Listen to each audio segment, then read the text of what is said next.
ओम नमः शिवाय। राधे राधे। आइए सुनते हैं आज सोमवार के दिन भगवान शिव और उनके बड़े भक्त भस्मासुर की यह कहानी। कई हिंदू पौराणिक कथाओं का जन्म देवताओं व असुरों की शत्रुता से हुआ है। असुर बहुत निर्दयी व क्रूर होते हैं तथा इनका काम धरती पर बुराई फैलाना है। इनका वध करने के लिए देवताओं को भिन्न रूप धारण करना पड़ता है। अतः भस्मासुर की कहानी भी कुछ इसी प्रकार है। भस्मासुर भगवान शिव का बहुत बड़ा भक्त था। वरदान प्राप्त करने के लिए उन्होंने शिव की तपस्या आरंभ की। उसकी तपस्या से खुश होकर महादेव ने भस्मासुर को अपनी इच्छा व्यक्त करने के लिए कहा। भस्मासुर ने अमरत्व का वरदान मांगा। ऐसी असंभव कामना को सुनकर भगवान शिव ने उन्हें कोई और वरदान मांगने के लिए कहा। तब भस्मासुर ने भगवान शिव से यह वरदान मांगा कि वह जिसके भी सर पर अपनी तर्जनी उंगली रखेगा वह वहीं जलकर भस्म हो जाएगा।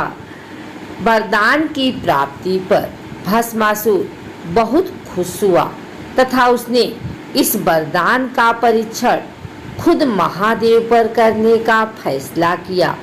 देवी पार्वती को पाने के लिए भस्मासुर भगवान शिव को भस्म करना चाहता था। इस प्रयास में भस्मासुर जैसे ही भगवान शिव के सर पर अपनी तर्जनी उंगली रखने जाता है, भगवान शिव गायब हो जाते हैं। इसके बाद भस्मासुर महादेव का पीछा करने लगता है तथा जहाँ कहीं भी महादेव पहुँचते हैं भस्मासुर उनके पीछे पीछे वहीं पहुँच जाता था। स्वयं द्वारा उत्पन्न की गई समस्या से छुटकारा पाने के लिए भगवान शिव विष्णु के निवास स्थान पर पहुँचते हैं। महादेव की समस्या को सुनने के बाद भगवान विष्णु उनकी मदद करने के लिए तैयार हो जाते हैं। इस समस्या को सुलझाने के लिए भगवान विष्णु मोहिनी का रूप धारण करके भस्मासुर के सामने प्रकट होते हैं। भस्मासुर मोहिनी की खूबसूरती की ओर आकर्षित हो जाता है तथा उसके सामने विवाह का प्रस्ताव रखता है। मोहिनी विवाह करने के लिए भस्मासुर के सामने नृत्य कला को सीखने की शर्त रखती है। भस्मासुर इस शर्त को मान लेता है तथा मोहिनी द्वारा सिखाई जाने वाली नृत्य कला पर पैर थिरकाने आरंभ करता है। नृत्य के दौरान मोहिनी एक ऐसी मुद्रा सिखाती है जहां उसकी तर्जनी उंगली उसके सर को छूती है। अपने वर से अनजान होकर जैसे ही भस्मासुर उस मुद्रा को पूर्ण करने के लिए जाता है वह जलकर राख हो जाता है। इस तरह भस्मासुर का अंत हो जाता है। हालांकि इस कहानी के थोड़ी सी अलग संस्करण भी मौजूद हैं, लेकिन उनको पढ़ने पर कहानी के मूल में कोई अंतर नजर नहीं आएगा।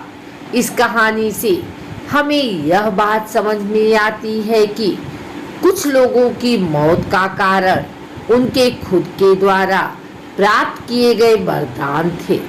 जब वे अपने वरदान का गलत इस्तेमाल करना आरंभ करते हैं तो देवताओं को उन्हें नष्ट करने के लिए एक अलग रूप लेना पड़ता है। अगर आपको हमारी वीडियो अच्छी लगी हो तो इसे लाइक करें, कमेंट करें, शेयर करें।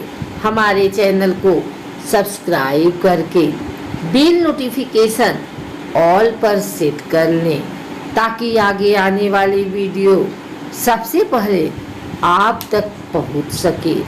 धन्यवाद।